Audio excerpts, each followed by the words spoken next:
All India Radio presents Morning News.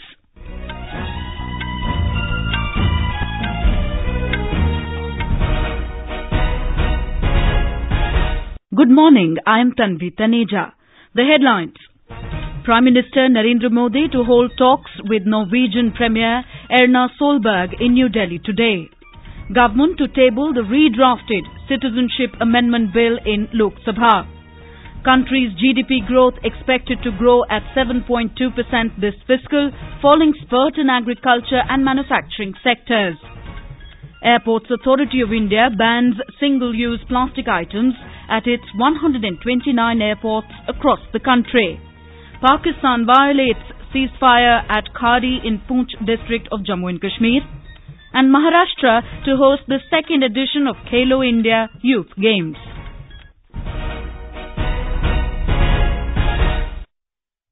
Prime Minister Narendra Modi will hold talks with his Norwegian counterpart, Ms. Erna Solberg, in New Delhi today. Ms. Solberg arrived in New Delhi yesterday on a three-day visit to India. She is accompanied by senior officials from her government and a large business delegation. More from our correspondent. Ms. Solberg will be accorded ceremonial reception at the forecourt of Rashtrapati Bhavan this morning. She will pay homage to Father of the Nation Mahatma Gandhi at Rajghat. During the talks in the afternoon, both sides will review the progress in bilateral cooperation and will discuss ways to further expand the multifaceted partnership in areas of common interest. Several agreements will be signed after the talks, including one on facilitating dialogue to boost bilateral trade, which currently stands at $1.2 billion. External Affairs Minister Sushma Swaraj is scheduled to call on the visiting dignitary. Ms. Solberg will call on President Ramnath Kovind and Vice President M. Venkaiah Naidu. Anupam Mishra, ER News, Delhi. The fourth edition of the Raisina Dialogue will begin in New Delhi this evening. Norway's Prime Minister Ms. Erna Solberg will deliver inaugural address in the presence of Prime Minister Narendra Modi and External Affairs Minister Sushma Swaraj. Ministry of External Affairs, in partnership with Observer Research Foundation, is organizing the flagship annual Geopolitical and Geostrategic Conference. The theme of the dialogue this year is A World Reorder, New Geometries, Fluid Partnerships, Uncertain Outcomes. The discussions will seek to address issues arising from ongoing global transitions and changes to the world order triggered by unique leaders, innovative partnerships and new technologies. Over 600 delegates from 93 countries are participating in the dialogue. Prime Minister Narendra Modi has reiterated his strong commitment to further deepen the special strategic and global partnership between India and Japan. Interacting with Foreign Minister of Japan, Taro Kono, who called on him in New Delhi last evening, Mr. Modi said India is looking forward to the next round of annual summit with Japan later this year.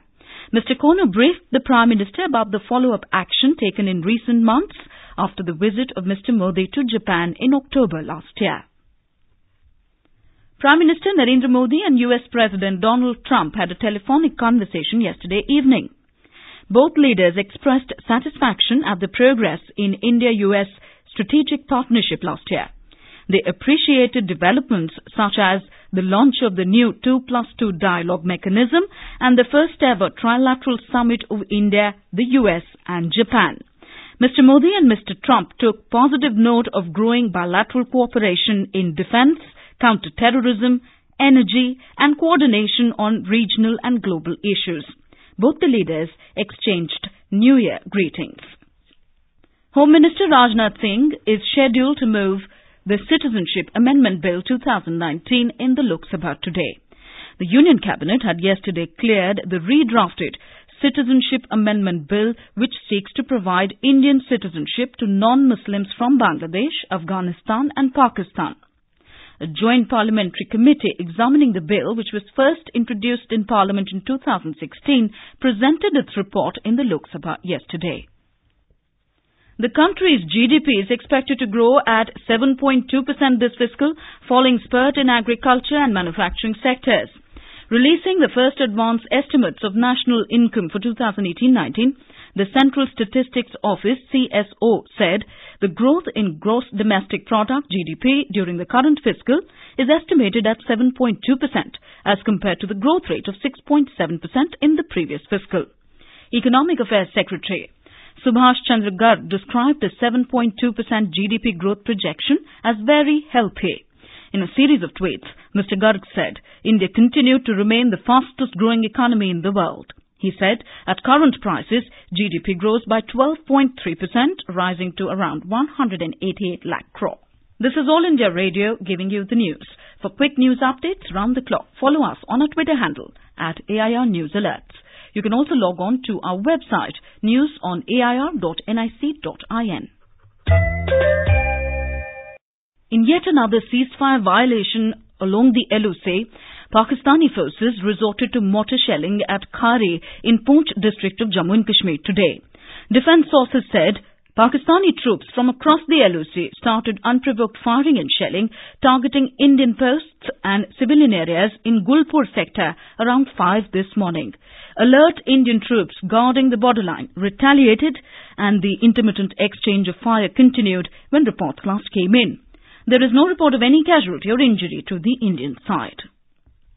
Northern Army Commander Lieutenant General Ranbir Singh yesterday visited some forward areas along the LOC in Jammu and Kashmir and reviewed the security situation. He visited forward posts of Rajouri and Akhnur sectors and reviewed the operational preparedness. He was accompanied by White Knight Corps Commander Lieutenant General Paramjit Singh. The Army commander was briefed on the actions being taken to ensure a robust counter-infiltration and counter-terrorist grid to enable continued peace and stability in the region.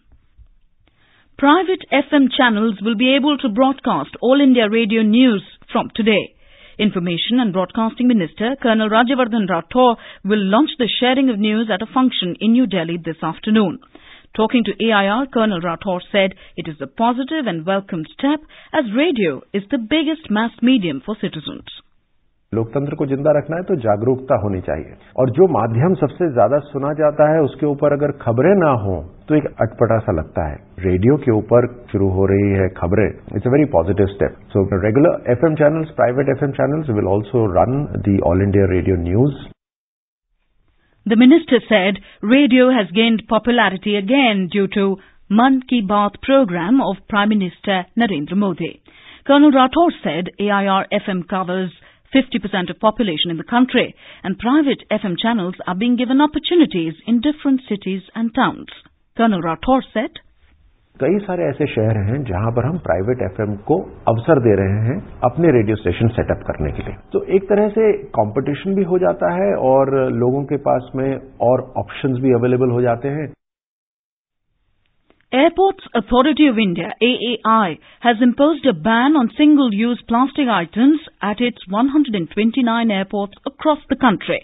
In a statement, the AAI said various steps have been taken to eliminate single-use plastic items at passenger terminals and city side. We have a desk report.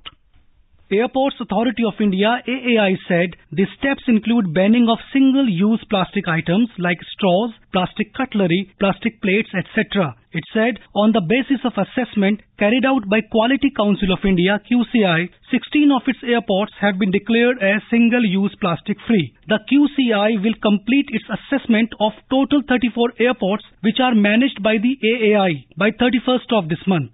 Single-use plastic items are used only once and then thrown in the trash. Gulshan Rawat, AIR News, Delhi. In Uttar Pradesh, direct bus services from Prayagraj to Katra in Jammu and Kashmir started yesterday. Now those pilgrims who will visit Kumbh in Prayagraj can directly go to Mata Vaishno Devi shrine located in Katra. Chief Minister Yogi Adityanath on Monday flagged off the bus service from Prayagraj to Katra and back during the Kumbh and afterwards. More from our correspondent. Fare of these AC buses will be less than third AC fare of trains. The distance of about 1,387 kilometers between Allahabad and Katra will be covered in almost 24 hours via Lucknow-Delhi route, and the ride will cost passengers 1,333 rupees each. Both UP and J&K will operate buses on 3 routes, while UP will have its roadways buses covering 816 kilometers in J&K. Buses from Jammu and Kashmir will cover 1,846 kilometers in Uttar Pradesh. Sushil Chandra Tiwari, AIR News, Lucknow. The Supreme Court is likely to pronounce its verdict today on the plea filed by CBI Director Alok Verma on Centre's decision to divest him of his responsibilities and send him on leave. The decision to divest Mr. Verma of his powers was taken by the government after the infighting between Verma and his deputy Rakesh Asthana became public. The Apex Court had earlier reserved the order on the plea on December 6th after the hearing was concluded by the bench headed by Chief Justice Ranjan Gogoi. Tamil Nadu Youth Welfare and Sports Development Minister Balakrishna Reddy has resigned following a special court sentencing him to 3 years imprisonment. An official release said his portfolio has been allocated to School Education Minister K.A. Sengotian. Mr. Reddy was convicted yesterday in a stone-pelting case by a Chennai special court that looks into cases against people's representatives. Maharashtra is all set to host the second edition of the Khelo India Youth Games, which will begin tomorrow in Pune. Addressing a press conference in Mumbai, Maharashtra Sports Minister Vinod Tavade said all the winners of Khelo India will be provided financial and infrastructural assistance so as to groom them for international tournaments in future. Our correspondent has more. More than 9,000 players from different states will participate in 18 different games at Khelo India Youth Games. Youth Olympic gold medalist in shooting Manu Bhakar and Saurabh Chaudhary, as well as weightlifter Jeremy Larlinunga, will be among the cream of India's youth sporting talent competing at these games. 3 10-year-old athletes, including footballer Pratima Kumar from Jharkhand, hockey player Laltan Chungi from Mizoram, and West Bengal's 10-meter air rifle shooter Abhinav Shaw will pick up their first experience of competing in large-scale multidiscipline event. Khelo India will be inaugurated tomorrow evening in presence of Union Minister for Sports, Colonel Rajyavardhan Rathod. Nitin Kelkar, AIR News, Pune.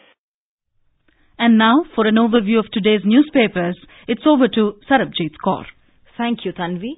The Union Cabinet clearing 10% quota for the economically weaker sections of the upper castes in jobs and education gets top billing in newspapers today. Eye on polls, government moves to provide 10% quota to economically weaker, headlines the Indian Express. The Times of India calling it a sudden move with major social and political implications, adds bill to be moved in Lok Sabha today may get Parliament nod by Wednesday. The Pioneer writes, Centre's announcement exceeds Supreme Court cap on reservation. Several papers also have given opposition parties reactions on it. Centre's move an election gimmick, says Congress, writes the Hindustan Times. It's anti-backward, thunder SP and RJD, reports the Times of India. Quoting data from the IT department as well as reports from the NSSO, the Times of India analyzes almost all Indians can now have a quota, adding 95% would meet income cutoff. The Assam Gana Parishad AGP quitting the BJP-led government in Assam is also widely covered on the front pages. Row erupts as citizenship bill gets nod. BJP loses ally AGP, reports the Hindustan Times. As Samajwadi Party chief Akhilesh Yadav has come on the CBI radar for his alleged role in a mining scam, the Indian Express writes, flagging SP-BSP alliance, Mayawati backs Akhilesh in mining probe. Several papers have front-paged winning moments photographs of India's series win over Australia in Sydney. Wizards of Oz, Captain Kohli and his men break 71-year jinx, writes the Times of India. And finally, a green afterlife that is good for the planet, reports the Times of India. The paper says the state of Washington in the US is poised to make history by legalizing human composting, in which one's dead remains are broken into soil. And with that, it's back to you, Tanvi. Thank you, Sarabjit. And now, before we end the bulletin, the headlines once again. Prime Minister Narendra Modi to hold talks with Norwegian Premier Erna Solberg in New Delhi today. Government to table the redrafted Citizenship Amendment Bill in Lok Sabha. Country's GDP growth expected to grow at 7.2% this fiscal, following spurt in agriculture and manufacturing sectors. Airports Authority of India bans single-use plastic items at its 129 airports across the country. Pakistan violates ceasefire at Khari in Poonch district of Jammu and Kashmir. And Maharashtra to host the second edition of Khelo India Youth Games. And with that, we end the morning news. Have a great day.